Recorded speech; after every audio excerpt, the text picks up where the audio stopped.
depannya apa sih? Banyak proses risetnya tentang film ini sama seberapa besar keterlibatan teman-teman Tuli di dalam pembuatan film ini. Nanyanya ke Mas Erwin ya berarti ya? Iya. Jadi awalnya nih kita syutingnya udah lama kan pada saat COVID, jadi waktu saat pandemi. Jadi kita waktu itu dapat skrip dari Mbak Lota, kan ada penulisnya ini Mbak Lota. Yuk langsung, boleh itu masih ada satu lagi tuh Bang Kutu. Mbak Lota, Mbak Lota. Yuk, Ayo Mbak. ayo langsung ini menempati kursi di depan. Dari Sumargo nggak ada. Jadi kami waktu itu dapat skrip, kita brainstorm dengan Mbak Lota. Lalu karena COVID, jadi kita nggak bisa panggil orang untuk ngajarin mereka. Jadi kita waktu Zoom dengan kebetulan ada dari Bisindo, di orang yang bisa kita hire itu di Mataram, namanya Mbak Yolanda nggak salah. Itu juga ada lain produser kita Mbak Joyce.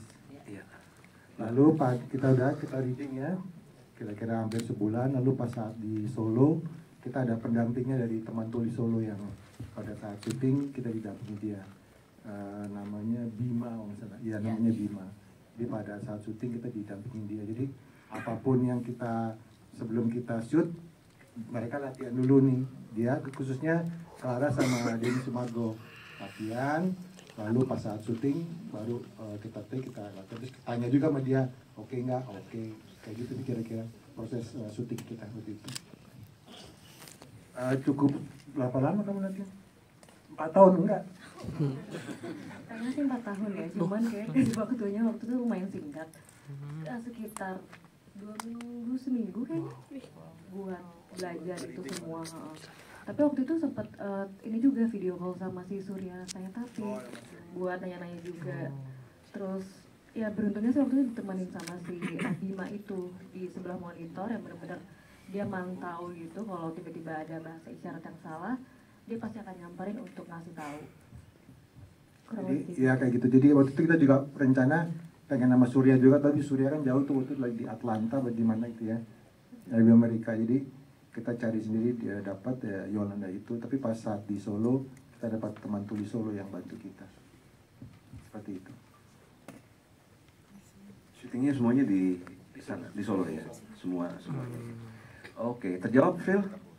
Oke, yang next, silakan tunjuk tangan. Yang mau nanya. Ayo dong, jangan malu-malu. Iya, oke.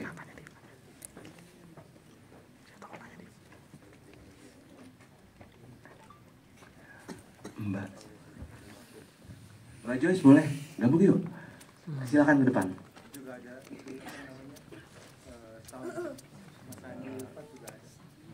Oh, Mas Andi juga ada.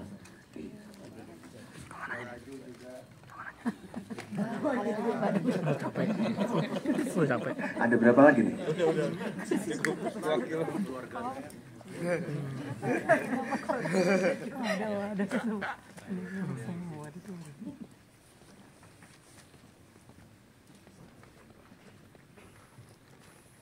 Silakan Mbak.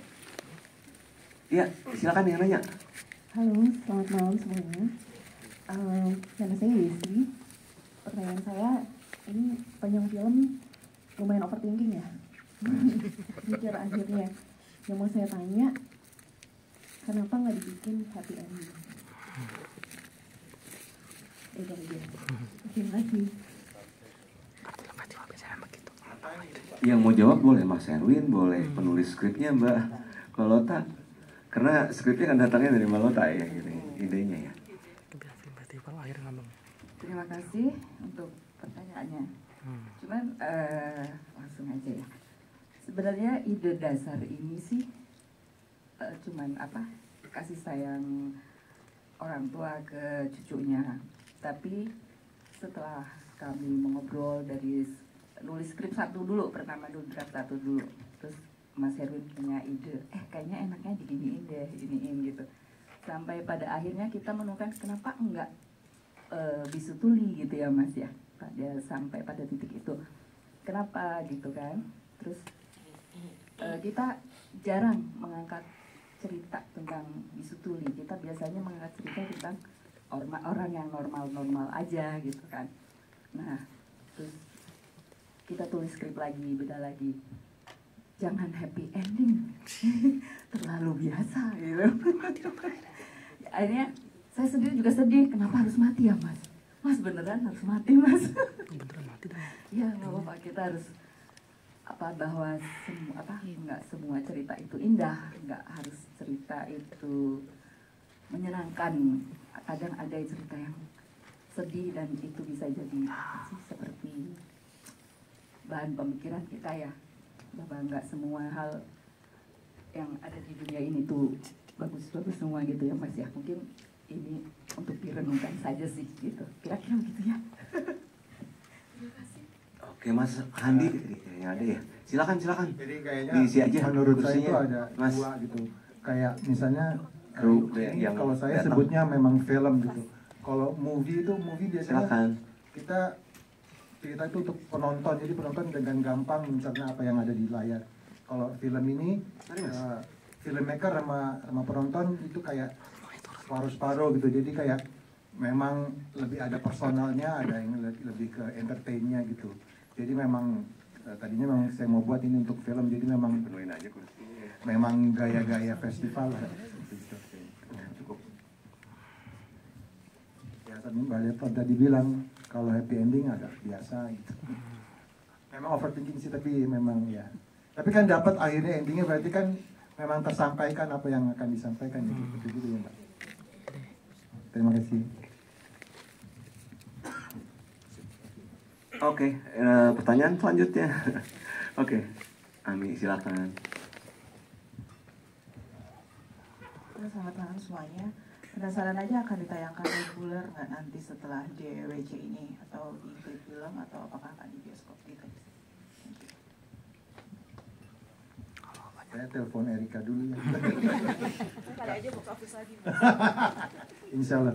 Saya nggak tahu ini mau tayang di mana, tapi kalau kau klik sih mungkin ya pasti. Tapi saya nggak tahu apakah OTT yang lain dulu, apa itu ke bioskop, itu mungkin nanti strateginya produser, kemudian produser nggak hadir di sini. Maaf ya Mbak, belum bisa jawab. Oke. Selanjutnya lagi masih banyak nih ya. Oke. Silakan. Mumpung lagi ada di sini ditanyain aja semuanya. Halo, perkenalkan nama saya Hadi. Mau nanya doang sih, penasaran nih sama penulisnya, Mbak Lota. Tadi kan di film kan ada kejadian masa lalu dari ibunya Dewi ya. Kenapa sih harus terjadi lagi sama Dewi? Apakah ada apa sih namanya ya? Apa ada cerita khusus gitu dari Mbak Lota sendiri? Tadinya mau kakeknya, tapi kakeknya nggak Ya, terima kasih. Sebenarnya tidak ada alasan khusus, cuman tiba-tiba saya menarik menarik semacam benang merah ya. Itu semacam karma, bener ya mas ya? Bahwa kadang kan ini agak sedikit ini ya, apa yang telah dilakukan seseorang gitu, dia tidak akan menimpa dia pada saat itu gitu. Tapi dia akan, kalau orang Jawa itu ada seperti itu, dia akan kena ke anak cucunya apa. Kita lebih ambil agak filosofi Jawa gitu sedikit, benar nggak sih mas, filosofi ya? Ya seperti itu sih, bahwa apa yang kita lakukan itu mungkin tidak akan menimpa kita, apa sih namanya ya, dampaknya tidak akan langsung menimpa kita, tapi nanti itu akan terjadi pada anak cucu kita, entah mungkin keturunan yang keberapa. Tapi karena di film ini mungkin kita agak simpel ya, bahwa anaknya yang akan yang menerima seperti itu, kira-kira begitu sih. Mitos Jawa lah kira-kira. Terjawab? Oke. Yuk lanjut ke sampingnya, tadi ada dua lagi ya.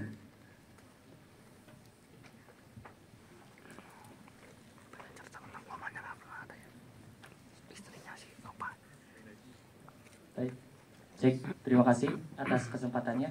Mungkin ini spesifik untuk Pak Dendro ya pertanyaannya.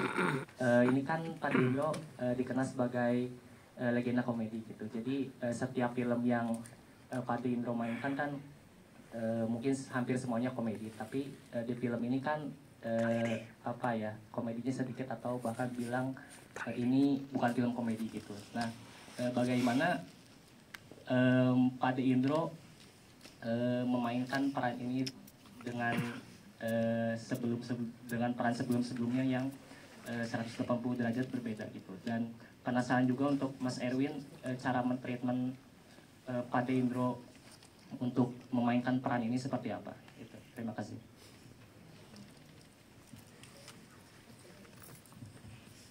Ya, terima kasih.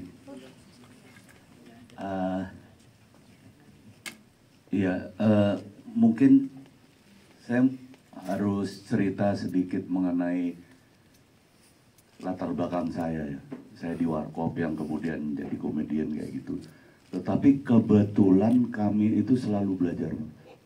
Jadi Mas Dono, Mas Kasino itu menanamkan, bahkan Rudi Wadil menanamkan kepada saya untuk kita semua saling selalu belajar. Ada sebuah kesimpulan kami di Warkop bahwa film komedi itu yang main bukan komedian, Mas. Yang main aktor.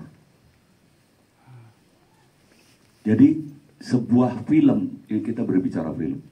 Film itu tidak ada pemain yang disebut komedian. Tetapi dia aktor. Kalau toh dia komedian, ketika ada di film dia akan bertindak sebagai aktor. Sehingga dari situ kami berkesimpulan, film apapun kami harus menjadi aktor. Harus bisa menerjemahkan senario, harus bisa menerima apa yang diarahkan sutradara. Dan kebetulan kalau berbicara mengenai latar belakang saya sendiri, saya dari SD bahkan selalu aktif di sandiwara-sandiwara sekolah. Bahkan saya SMA mengambil ekstrakurikuler saya teater. Di Pramuka juga begitu, saya banyak membuat sandiwara ya, walaupun juga sandiwara lucu gitu.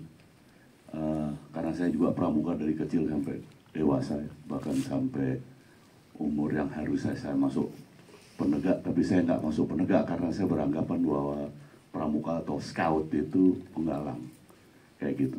Jadi memang kebetulan saya ada ketertarikan terhadap seni peran, dan itu mulai dikasih kesempatan di Falcon sendiri. Ini film saya kesekian yang saya bermain serius, dan kebetulan di bawah arahan Mas Erwin ada beberapa, bahkan saya alhamdulillah bisa mendapatkan sebuah penghargaan untuk peran saya yang serius. Ini berkat Mas Erwin gitu ya. Jadi gitu Mas, sebetulnya kalau kita berbicara film, maka tidak ada dikotomi antara komedi atau drama. Karena kami semua menjadi aktor kemudian. Bukan komedian, bukan Indro Warkop sebagai komedian, tapi Indro Warkop sebagai aktor di film itu. Mungkin itu yang saya bisa berikan. Terima kasih Mas pertanyaan. Mas Erwin, bagaimana menghandle saya? Aku kayak macan ya.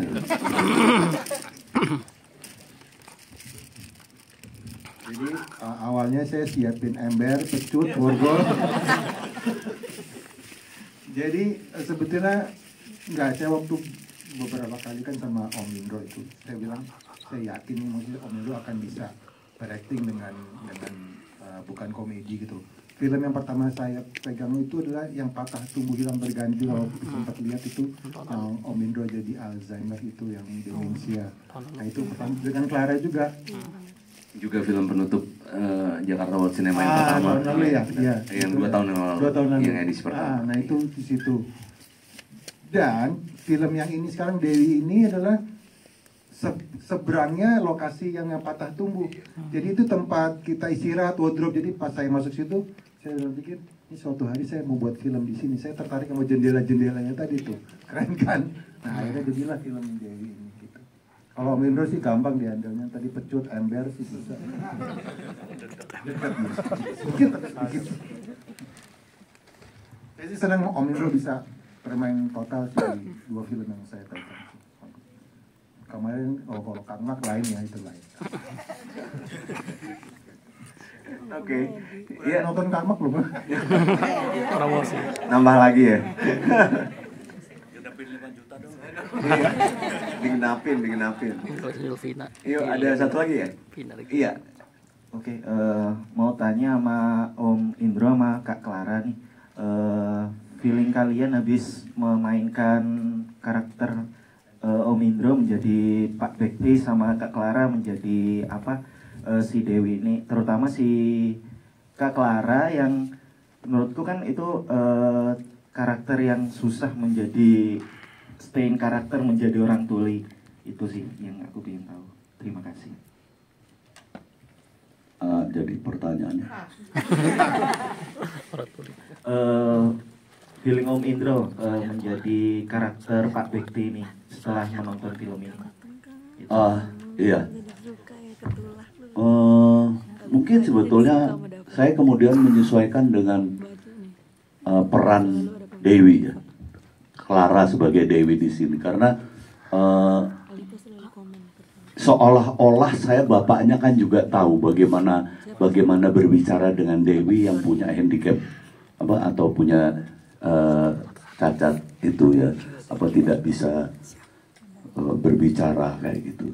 Jadi saya sebetulnya lebih selalu memperhatikan Dewi atau Clara sehari-harinya, bahkan dengan Densu waktu itu ya, saya harus selalu memperhatikan, karena bagaimanapun juga peran saya sebagai orang tua dari Clara yang sebetulnya secara otomatis saya bisa berbicara baik, bisa berkomunikasi baik dengan anak. Sebetulnya itu sih saya lebih menyesuaikan. Tapi mungkin kalau boleh dibilang yang lebih berat adalah Clara ya. Clara, bagaimana Clara, dan kayaknya saya buka aja ya. Dan ternyata bahasa teman-teman kita yang punya handicap tuli atau tidak bisa berbicara itu atau tidak mendengar, itu banyak macamnya Mas, banyak sekali macamnya. Jadi ketika kami di Jakarta ya waktu itu, Clara sempat bingung juga sama Densu. Di Jakarta kita udah siap dengan seperti ini, ternyata di Solo ini bukan hanya sekedar orang yang bisa berbicara, tapi mereka officially mewakili teman-teman mereka di sebuah kelompok, di sebuah sekolah bahkan. Ternyata agak beda Mas. Nah, ini yang mungkin saya juga harus mengakui, ini Clara bukan main ya, usahanya untuk bisa menjadi Dewi ini bukan main. Saya appreciate banget sama Clara, karena begini, saya yakin sekali saya main total pun apabila pasangan saya atau teman main saya tidak baik, tidak bagus, tidak hebat, saya nggak akan terpancing Mas. Jadi kalau misalnya Anda lihat saya seperti itu, misalnya Anda katakan saya lumayan bagus lah, itu adalah karena Clara.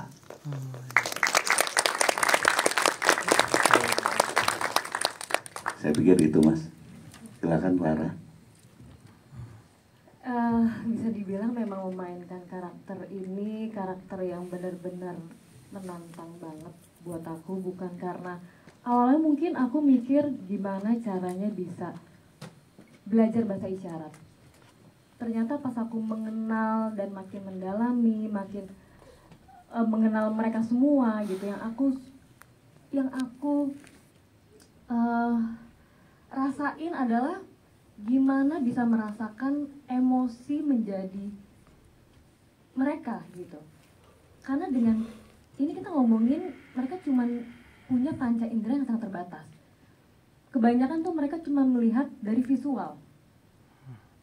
Jadi gimana caranya mengeluarkan emosi yang seperti tadi, kayak nangis, marah, kesel, itu dengan gestur, dengan emosi, dan aku harus memperhatikan dengan seksama visual lawan main aku. Dan aku harus membiasakan untuk menutup kuping aku gitu. Yang biasanya itu aku pakai dengan baik, tapi ini aku harus menutup itu.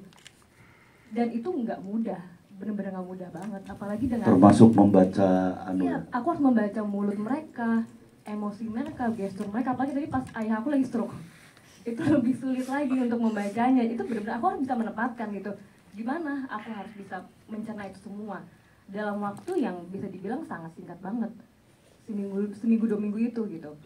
Belum lagi tantangannya, ternyata mereka itu berbahasa, menyampaikan bahasa itu bukan dengan SPOK, mereka tuh terbalik-balik. Kayak tadi, bapak gak sayang aku, tapi aku menyampaikan dengan kayak bapak sayang aku enggak. Jadi kayak aku harus berusaha memahami banget semuanya dalam waktu yang sesingkat mungkin. Dan aku bersyukur banget, aku dibantu sama lawan main aku yang benar-benar luar biasa juga, Pak Ade Indro. 2 kali bermain dengan Pak Ade Indro tuh benar-benar wow, luar biasa banget, dengan senior, dengan legend, dengan yang mereka dia sangat benar-benar membimbing aku juga. Bisa dibilang mungkin di sini karakter aku yang berat, tapi kalau aku nggak dapat pancingan yang bagus juga dengan penyampaian yang baik juga, mungkin akan sulit aku sebagai Dewi juga. Ditambah dengan Kak Denny Subargo gitu yang memainkan juga sangat luar biasa juga. Dan ditambah Pak Herwin sebagai sutradara yang benar-benar dia sangat bisa mengcapture emosi by emosi. Kalau memang ini kurang, walaupun bahasa isyaratnya mungkin pas, tapi kalau emosinya kurang akan diulang. Jadi gimana semuanya itu bisa menjadi sebuah kolaborasi yang bagus gitu dari bahasa isyarat, dari emosi dan semuanya. Dan aku bersyukurnya kita memang menggandeng teman tuli tersebut, si Bima itu, untuk benar-benar ada di sebelah monitor untuk memperhatikan semua visual dan penyampaian itu dengan baik dan benar. Itu sih kurang lebih. Terima kasih, Mas. Kita punya satu lagi, tapi yang cepat aja ya, yang quick ini karena audinya mau dipakai lagi dan kita mesti foto session. Ya silakan. Oh udah. Udah. Oke. Kalau ternyata harus cepat berarti nggak jadi nanya. Cuma mau bilang apresiasi banget, bukan apresiasi itu kayak bikin deg banget itu pas endingnya ternyata kain jarik yang ibarat kata dulunya dipakai untuk voluntarily menidurkan Dewi, tapi di situ harus dipaksa untuk menidurkan Dewi. Ya itu ya. Itu Herwin banget tuh, Pak. Herwin banget. Ya, makasih ya teman-teman. Oke, cukup. Mulai ini dulu.